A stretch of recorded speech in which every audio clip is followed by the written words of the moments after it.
Antok na ako, mahal. Tulog na tayo. Nakapagod ngayon, no? Daming trabaho ngayon. Ay, naku, mahal, sinabi mo pa. Yung boss ko nga, dami-daming pinapagawa. Pagod na pagod tuloy ako. Ay. Alam mo, mahal, in love talaga ako sa'yo. Ikaw lang nag-iisang babae sa buhay ko. Talaga, mahal. Ako din. Good night.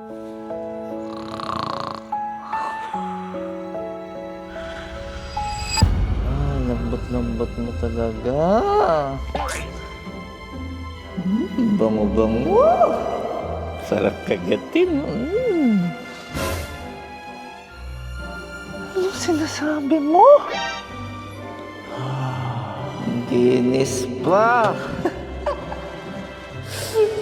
Yes. Makinis? Malambot? Siguro may babae ka, no?